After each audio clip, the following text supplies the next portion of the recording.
Alright, what's up guys? My name is Zach, and today I am driving a 2022 Subaru Forester Wilderness. Up front is a 2.5 liter flat 4, and down below is a CVT. Now, I am super excited to be driving this Forester Wilderness for two reasons. First of all, this is one of my favorite quote-unquote normal cars that you can buy. I always have loved it. I love the ruggedness, and we'll get into that in a second. But the second reason is the fact that the new generation of Forester has just come out, and as of right now, there is no Wilderness option for the new Forester. So if you want a Wilderness, it has to be a used Forester, which is this. And so we're going to dive into this one here today, show you everything that makes this car great, and I hope that you fall in love with it too.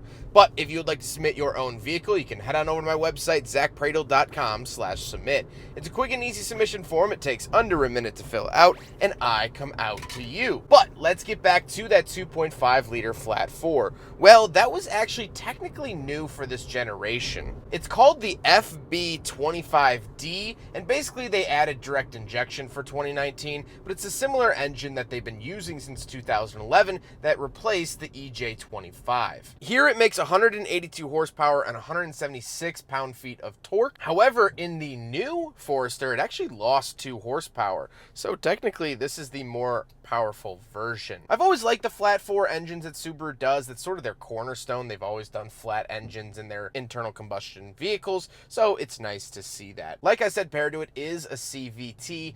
I don't normally love CVTs, however, Subaru and Toyota seem to have the best in the game, and I trust them the most. As long as you don't really tow with this vehicle, the CVT should hold up pretty well. Of course, do your CVT filter maintenance and whatnot. And I should note with that engine, now that they're direct injection as of 2019, definitely do the fuel induction service that will clean out carbon deposits that naturally occur with direct injection. Last but not least, this is all-wheel drive with Subaru's all-wheel drive system, and actually for the Wilderness, it's geared a little bit differently. It also has a larger final drive ratio with 411s instead of 370s, which is helpful off-road as well. How does it feel to drive the Subaru Forester Wilderness? Well, it's actually nice to drive, and that's one of its biggest selling points for me. Because the Wilderness does get chunkier all-terrain tires, as well as a half-inch suspension lift, it actually still rides nice, and it rides like the normal Forester. They haven't compromised the ride quality for the off-road readiness,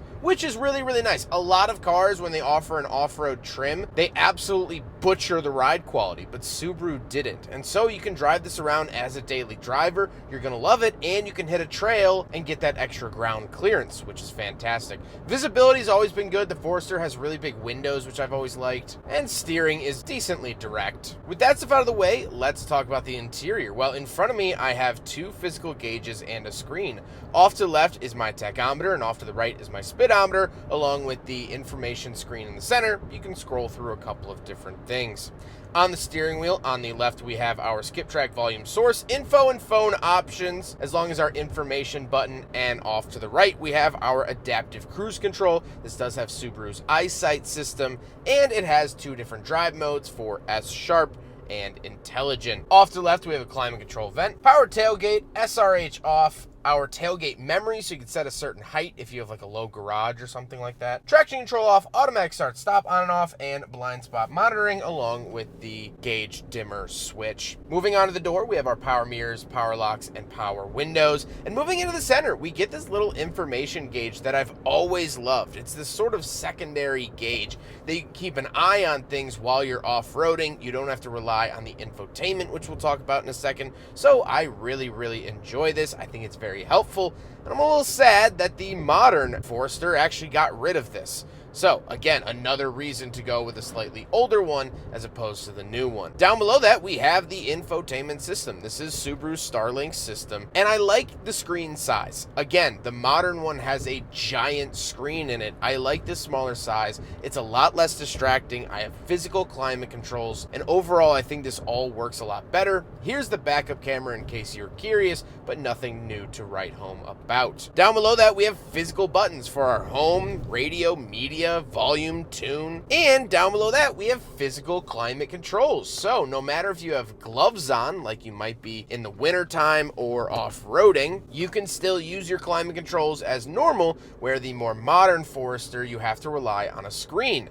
I don't like that at all, so this is definitely the way to go. Then we have a little cubby and the shifter. You'll notice the shifter does have a gold accent. That is for the Wilderness package, and we'll see some more gold here in the second with our drive mode. So we do have the X mode. This is not exclusive to the Wilderness, but it's not available on all of the trims. So we do have snow and dirt, deep snow and mud, as well as normal. Power parking brake off to the left with the auto holding brake, our camera view button, and heated seats found down below. So plenty to love down here. Then we do have cup holders, so we will do a big friggin' bottle test here in the 2022 Subaru Forester Wilderness, and unfortunately it fails. I don't think almost any modern Subaru has ever passed, so unfortunately, par for the course.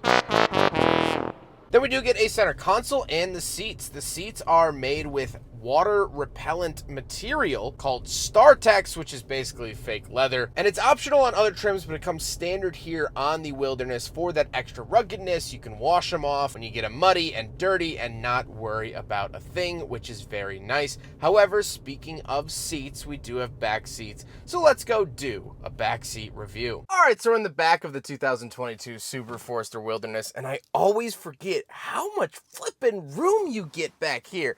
The old first gen and second gen Foresters were so cramped in the back, they were terrible for the rear seat occupants. But this, I mean, I'm swimming back here and I absolutely love it.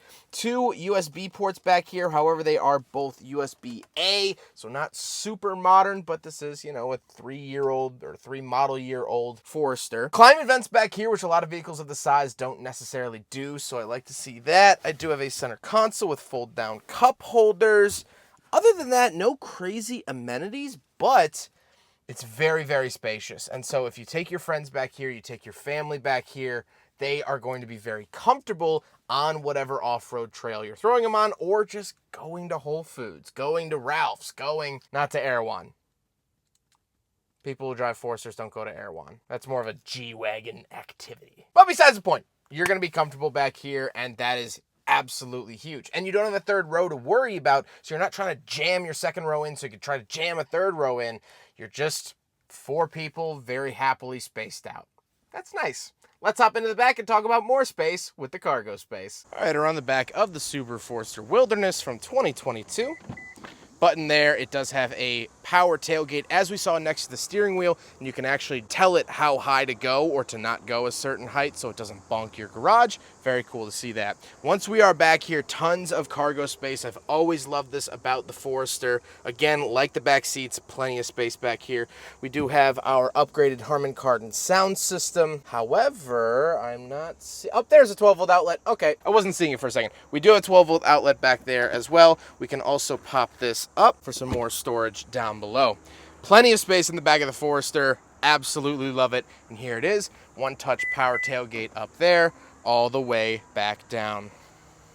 Now we gotta talk about the looks, and I love the look of this Subaru Forester. First of all, the Wilderness does get the added gold accents, which I think really help the look of the vehicle. I like the foresty green color. Again, really reinforces that Wilderness feel, although you could get it in other colors like blue and white. The previous 2023 that I drove was actually in white, seen here. And overall, I think it's a very handsome car. I think it looks good, and especially compared to the newer model, I think, again, I prefer this outgoing model. With all of that being said, however, let's get on to my final thoughts. What do I think driving a 2022 Subaru Forester Wilderness after spending much time in other Foresters? Well, I'm starting to slowly realize, and maybe not even so slowly, that this is kind of the peak Forester in the modern era. Now, we'll see what they do with the new generation. Maybe it will end up beating this, but as of now, there's a couple of things that really stick out in on my mind in terms of it being better. First of all, those physical climate controls and smaller screen.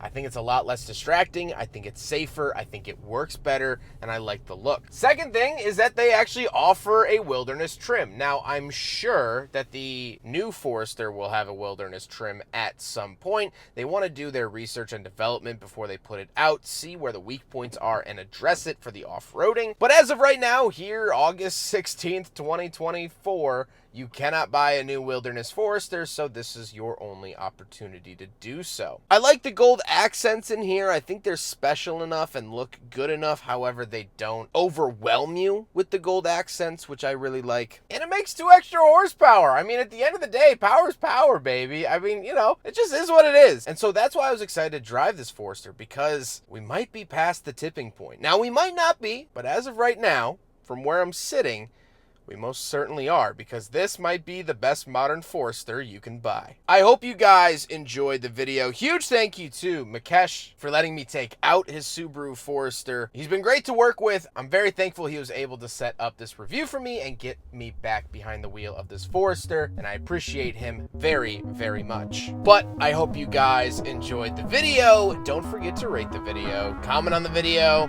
and subscribe if you really liked it. Take care, guys.